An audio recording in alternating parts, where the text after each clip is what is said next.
Good afternoon, dear students. I'm your biology teacher, and today I will discuss the topic translation.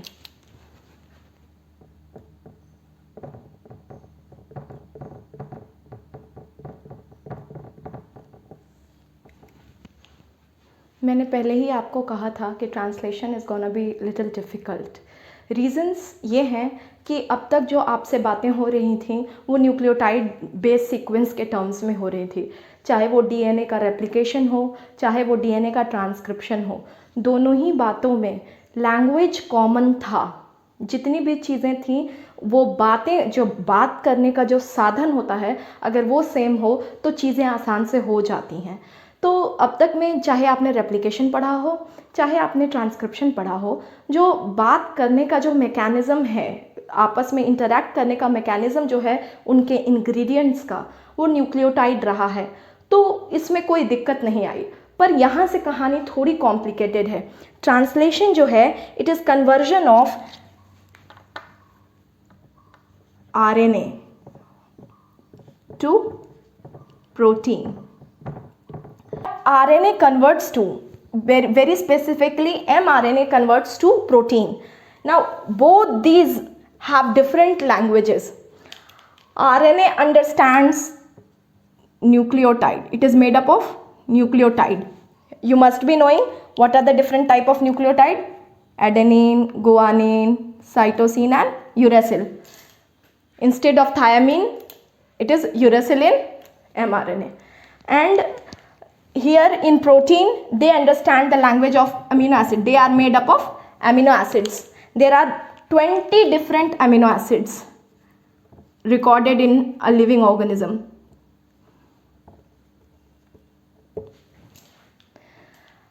We have only 4 type of nucleotides and we have 20 different amino acid. And also the language, both of the language is different. Here it is the language of nucleotide. Here it is the language of protein. So we have a connecting link called genetic code. Genetic code. Genetic code is the language which will be responsible. What it will do? It will use the nucleotides and make it into a meaningful amino acid. This elementary idea is required before studying translation, and I assume that you know the basics of the genetic code, the characteristics of genetic code, and what do the code reveal. We have 64 different combinations. The genetic code is triplet. Like for example, AUG, it codes for methionine, amino acid methionine. GUG codes for valine. You must be knowing that there are 3 codons which are known as stop codons: UAA, UGA and UAG. These work as termination or stop codons. I would not go into the details of the genetic code. I will assume that you have the basic knowledge of the genetic code, and I will progress ahead. So dear students, I was saying that translation is a process in which the mRNA is translated, or you can say is responsible for forming a protein. Now what do we require for translation? What machinery do we require for translation? We have 4 basic requirements. Let us discuss machinery. Machinery. See, we require 4 different things, and then only we can study translation. What are those different things? First of all, you must have studied in 9th class that ribosomes are where the protein is synthesized. है ना? Ribosomes are the sites of protein synthesis. Second one, I already told you that protein are built up from amino acids. So amino acids. Third one, the mRNA. certainly you will get this as the you can say input and this as the output. So mRNA is required. And one very peculiar and unique thing, tRNA. tRNA is required. Now what is tRNA? mRNA is a linear stretch of nucleotide, as you are aware of. How they are formed, you are aware of that, on the basis of complementarity through the process of transcription. You already know that. Now let us discuss a bit about tRNA, because this is the main highlight, the main molecule which will be catalyzing, or you can say which will be doing the work of translating the language or making an communication between the two. दोनों के बीच में communication का साधन develop करने के लिए tRNA responsible है, and therefore हमको tRNA जानना ज़रूरी है बच्चों. tRNA जो होता है वो 84 बेसेस का बना टी शेप्ड. tRNA को टी इसीलिए कहते हैं क्योंकि ये स्मॉल लेटर टी, जो हम लोग अल्फ़ाबेट्स में स्मॉल लेटर टी लिखते हैं ना, उसकी तरह रिजेंबल करता है. क्लोवर लीफ मॉडल जो है tRNA का, वो सबसे फेमस मॉडल है और वो सेटिस्फाई करता है. तो उसमें भी यही है बच्चों कि आपके लेवल पर बस जो जानना है वो मैं बताऊंगी. So this is model of a tRNA. Okay, tRNA clover leaf model. It says that it is the adapter molecule. It has the capacity to read the codons on the mRNA. mRNA पे जो nucleotide के जो sequence होंगे उसको ये read करेगा. जिस loop से ये एबिलिटी आती है उसको कहते हैं anti codon loop. Anti codon loop, understood. और ये वो पॉइंट है जहां पर इसमें अमीनो एसिड अटैच होगा. तो ये अमीनो एसिड्स लूप, यहाँ पर अमीनो एसिड अटैच होगा. tRNA का यही मॉडल है. ट्रांसलेशन समझने के लिए सबसे इम्पॉर्टेंट है कि जो दोनों डिफरेंट लैंग्वेज में डिक्शनरी का काम करेगा, एक तो डिक्शनरी का काम करेगा जेनेटिक कोड, वो ही बताएगा कि इस न्यूक्लियोटाइड के ट्रिपलेट सीक्वेंस का मतलब कौन सा अमीनो एसिड है, और ये दोनों के बीच में अडेप्टर का काम कराएगा. लाइक फॉर एग्जांपल आपका लैपटॉप है, आपके लैपटॉप में जो चार्जर है, अगर आप इसको ध्यान से देखेंगे तो वो एक अडेप्टर ही है. वो एसी करंट जो कि आपके घर में इजीली आता है उसको डीसी करंट में कन्वर्ट करता है, तभी आपका लैपटॉप ऑपरेट कर पाता है. लाइकवाइज ये tRNA अडेप्टर मॉलिक्यूल रिस्पॉन्सिबल होगा इन दोनों के बीच में मतलब कॉन्टैक्ट बिठाने के लिए, इन दोनों के बीच कॉमन लैंग्वेज लाने के लिए. अंडरस्टैंड बच्चों? तो ये हम लोगों ने अभी पढ़ लिया कि क्या क्या मशीनरी रिक्वायर्ड है ट्रांसलेशन के लिए. ओके,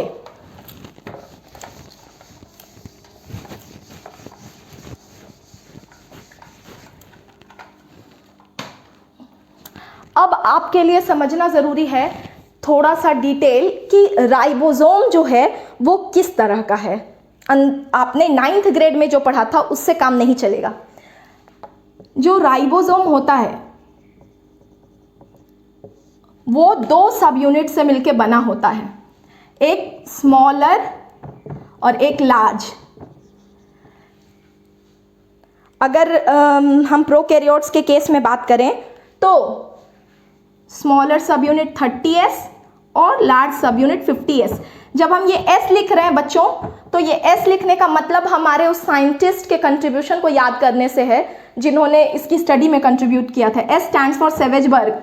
सेवेजबर्ग नाम के एक साइंटिस्ट थे जिन्होंने डीपली इस पर काम किया था. तो ट्रांसलेशन में जो सेडिमेंटेशन कोफिशिएंट होता है बच्चों, सेडिमेंटेशन कोफिशिएंट आप वैसे ही समझिए कि कोई चीज़ लाइटर है तो वो किसी मीडियम में कहाँ पर मौजूद होगी, कोई उससे हेवियर है तो कहाँ पर मौजूद होगी, दैट इज सेडिमेंटेशन कोफिशिएंट. तो on the basis of sedimentation coefficient small और लार्ज तरह के राइबोसोम के टुकड़े होते हैं. स्मॉल वाले को 30s कहते हैं, लार्ज वाले को 50s कहते हैं. अब हम थोड़ा सा डायग्राम देखेंगे. ये हम अज्यूम कर रहे हैं कि ये स्मॉलर यूनिट है राइबोसोम का, ठीक है. ये हमारा, अब हम आपको ट्रांसलेशन समझा रहे हैं धीरे धीरे, क्योंकि हमको जो समझाना था वो हम समझा चुके. आपको राइबोसोम की बेसिक्स दे चुके और हम आपको tRNA के बेसिक्स दे चुके। तो अब हम आपको एक डायग्राम बनाकर बता रहे हैं कि किस तरह का इनिशिएशन, शुरुआत कैसे होता है ट्रांसलेशन का। ट्रांसलेशन जो होता है वो 3 स्टेप में एकम्प्लिश होगा बच्चों। एक कहेंगे इनिशिएशन, एक कहेंगे इलॉन्गेशन और एक कहेंगे टर्मिनेशन। इन 3 स्टेप्स में ट्रांसलेशन होता है। स्टेप्स ऑफ ट्रांसलेशन, पहला स्टेप इनिशिएशन, दूसरा इलॉन्गेशन, तीसरा टर्मिनेशन। तो हम उसी को समझने की कोशिश कर रहे हैं कि किस तरह से काम शुरू होगा। इनिशिएशन में आपको जो पढ़ना है बच्चों, इनिशिएशन में सबसे पहले आपको ये समझना पड़ेगा कि इनिशिएशन कैसे होना है। इनिशिएशन होने के लिए बच्चों पहले आपको समझना पड़ेगा tRNA की चार्जिंग क्या होती है, ये बाद में हम समझेंगे। सबसे पहले tRNA को चार्ज करना पड़ेगा, चार्जिंग ऑफ tRNA। अब ये चार्जिंग ऑफ tRNA से मेरा मतलब ये है कि अगर ये tRNA है, ठीक है, ये tRNA है, तो यहाँ पर इसके एंटीकोडॉन है और ये एंटीकोडॉन कॉम्प्लीमेंट्री होंगे कोडॉन के। किस कोडॉन के? जो mRNA पर मौजूद है। mRNA पर जो कोडॉन मौजूद है उसके कॉम्प्लीमेंट्री एंटीकोडॉन वाला जो tRNA है उस पर अप्रोप्रिएट एमिनो एसिड लोड होना है। अप्रोप्रिएट एमिनो एसिड मतलब कि अगर mRNA पर AUG है बच्चों, ठीक है, तो इसका कॉम्प्लीमेंट्री कोडॉन क्या होगा? A से क्या पेयर करेगा? U से क्या पेयर करेगा? A, और G से क्या पेयर करेगा? C, यानी कि UAC यहाँ पर है। बात समझ में आ रही है बच्चों? तो UAC एंटीकोडॉन वाला tRNA लोड करेगा एमिनो एसिड को। कौन सा एमिनो एसिड लोड हो रहा है बच्चों? मिथियोनिन। मिथियोनिन लोड हो रहा है। बात समझ में आई? तो ऐसे करके बहुत सारे tRNA आपको पता होने चाहिए कि ऑर्गेनिज्म में 45 डिफरेंट टाइप्स ऑफ tRNA मौजूद होते हैं और 65 जेनेटिक कोडॉन्स हैं। तो ऐसा पॉसिबल इसलिए हो पाता है, अब आप जब डेप्थ में पढ़ेंगे जेनेटिक कोड को, जो कि खुद अपने आप में एक लंबा चैप्टर है, तो आप जेनेटिक कोडॉन को जब समझेंगे तो आपको पता चलेगा कि there is a concept of wobbling. Wobbling में यही है बच्चों कि third base of the codon जो होता है वो उतना इफेक्टिव नहीं होता है, उसको हम कंसिडर नहीं करते उतना स्पेसिफिक। फर्स्ट 2 कोडॉन से ही डिसाइड कर लेता है tRNA कि which amino acid is to be taken. Understood dear students? So I was saying that wobbling के कारण, यानी कि third base of the codon के कारण ये पॉसिबल हो पाता है कि सिर्फ 45 tRNA कोड कर लेता है, बाकी के 61, क्योंकि तीन कोडॉन तो आपको भी पता है कि स्टॉप कोडॉन, टर्मिनेशन कोडॉन है, तो 61 डिफरेंट कोडॉन्स जो कि अलग अलग एमिनो एसिड्स को कोड करते हैं वो इस 45 टाइप्स ऑफ tRNA से कोड हो जाते हैं। Understood dear students? 45 types of tRNA से कोड हो जाते हैं। वो इसलिए हो पाते हैं क्योंकि एक प्रोसेस है, एक मैकेनिज्म है वोबलिंग का, और वोबलिंग का मतलब ये है कि कोडॉन का थर्ड बेस का कॉम्प्लीमेंटेशन स्पेसिफिक होना ज़रूरी नहीं है। तो लेटस कम, हम अपने टॉपिक से बहुत डेप्थ में चले गए। तो मैं एक ओवरव्यू दे रही हूँ। तो चार्जिंग ऑफ द tRNA से क्या मतलब है मेरा? चार्जिंग ऑफ द tRNA से मतलब है कि tRNA मिथियोनिन को लोड करेगा अपने ऊपर with the help of an enzyme, very important enzyme, amino acyl tRNA synthetase. This is a very important enzyme, जो कि ट्रांसलेशन ना हो अगर ये एंजाइम ना हो। क्यों? क्योंकि जो सबसे पहला प्रोसेस है चार्जिंग ऑफ द tRNA वो हो पाता है इसके कारण। इसके कारण ही एक tRNA पर एंटीकोडॉन के बेसिस पर एमिनो एसिड लोड होता है, और ये होना बहुत ज़रूरी है। तो अब बच्चों हम डिस्कस करने के लिए आते हैं कि what are the steps of translation and that too in detail.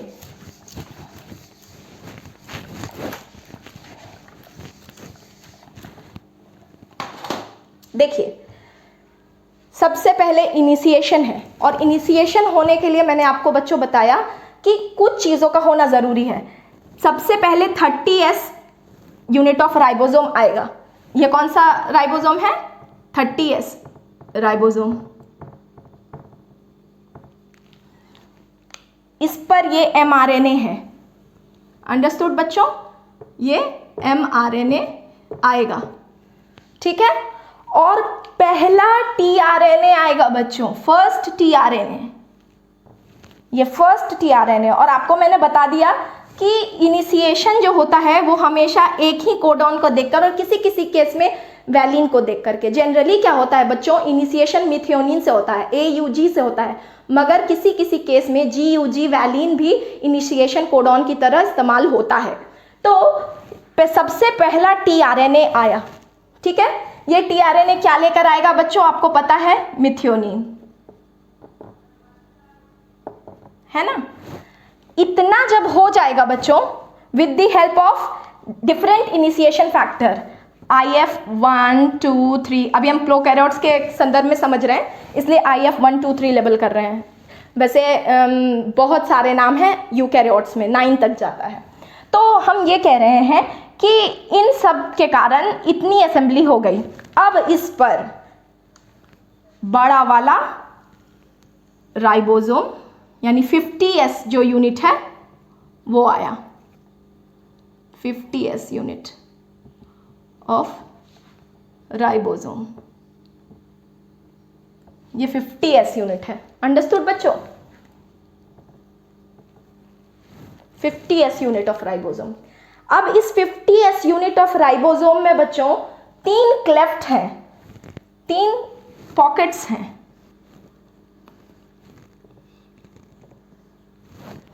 और एक ये पॉकेट है, ठीक है। 3 पॉकेट्स हैं, 3 कैविटी है, ठीक है। तो ये 3 डिफरेंट साइट्स हैं बच्चों। जब पहली बार आया था tRNA, तो उसने जिस साइट को चुना था वो था A साइट, उसके आगे है, हाँ, और इसके पीछे है P साइट, और ये है, नहीं आप इसको एग्जिट साइट मानो, और ये है P साइट, और ये है E साइट। अब समझेंगे कि ये A साइट क्या है, P साइट क्या है और E साइट क्या है। A stands for amino acyl. ये A साइट में A का मतलब है अमीनो एसाइल साइट।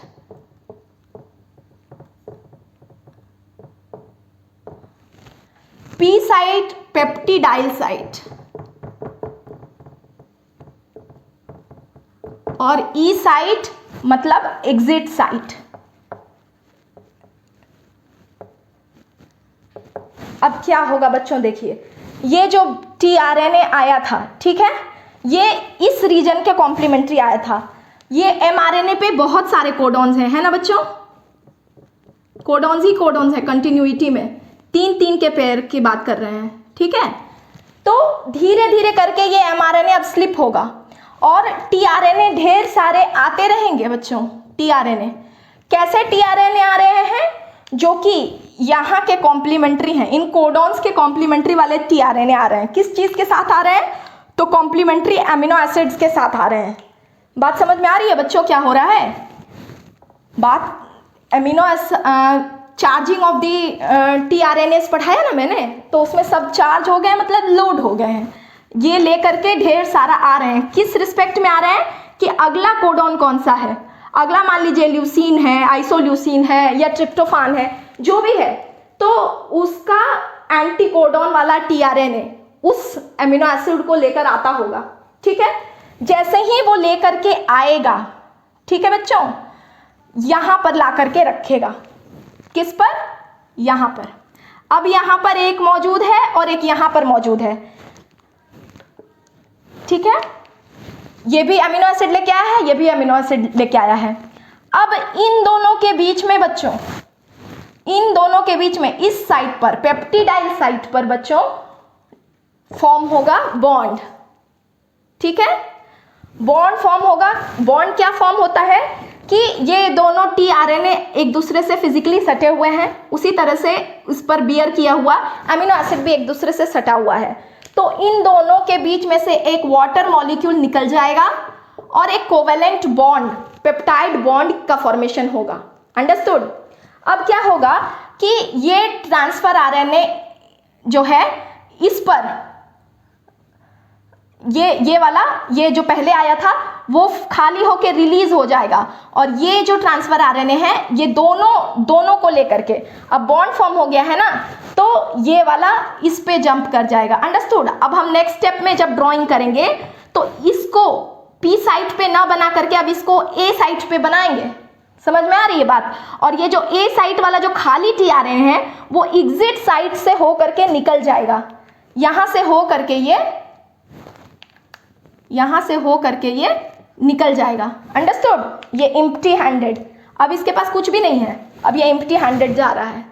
तो इस तरह से एक एक करके अमीनो एसिड्स आते रहेंगे, मतलब एक एक करके जो टीआरएनए है वो अमीनो एसिड को लेकर आता रहेगा और ये पॉलीपेप्टाइड चेन कंटिन्यू होगा। हमेशा क्या होगा कि पी साइट वाले पर बॉन्ड फॉर्म होगा और ये खाली वाला जो शिफ्ट करेगा तो ये वाला यहाँ पर आ जाएगा अमीनो एसाइल साइट पर, और इसके पीछे जो जितनी ग्रोइंग चेन है सब रहेगी बच्चों, सब के सब। अंडरस्टूड? इस तरह से लंबा चेन फॉर्म होता रहेगा। कब तक होता रहेगा? जब तक कि इन तीनों में से कोई कोडॉन ना मिले। जैसे ही इन तीनों में से कोई कोडन मिल जाएगा एमआरएनए फ्रेम पर, इंडिकेशन जाएगा कि the chain has to be terminated, क्योंकि टीआरएनए मिलेगा ही नहीं। स्टॉप कोडन के लिए टीआरएनए की आवश्यकता नहीं है, तो टीआरएनए आएगा नहीं तो चेन टर्मिनेशन हो जाएगा। फिर जैसे ही चेन टर्मिनेशन हो जाएगा, मैंने तीनों चीज डील किया, इनिशिएशन, इलोंगेशन और टर्मिनेशन। ठीक है? जब टर्मिनेशन के लिए इंडिकेशन मान लीजिए कि यहाँ पर UAA है, UAA, ठीक है, तो अब यहाँ तक आते आते चेन टर्मिनेट कर जाएगा। अब पॉलीपेप्टाइड चेन ग्रो नहीं करेगा।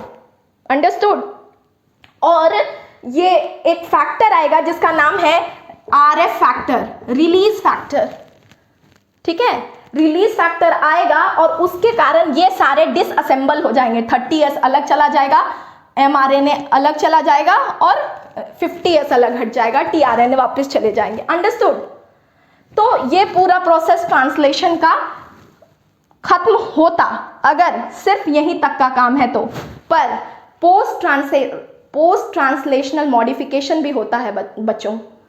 शरीर को सिर्फ और सिर्फ प्रोटीन नहीं चाहिए होता है, कभी कभी ग्लाइकोप्रोटीन चाहिए होता है, लिपोप्रोटीन चाहिए होता है। तो वैसे केस में जो प्रोटीन चेन जो बना है, ठीक है, उसको थोड़ा मॉडिफाई किया जाता है। उसको मॉडिफाई करने के लिए शैपरोन प्रोटीन्स होते हैं, पर ये सब थोड़ा हाई लेवल का चीज़ है, एडिशनल है। इतना बेसिक आपको समझ में आ गया ना कि ट्रांसलेशन कैसे होते हैं। ट्रांसलेशन के बारे में बताया मैंने कि वो तीन स्टेप में होता है, इनिशिएशन, इलोंगेशन और टर्मिनेशन। मैंने पूरा मैकेनिज्म आपको समझाया। I hope it is clear now. Thank you.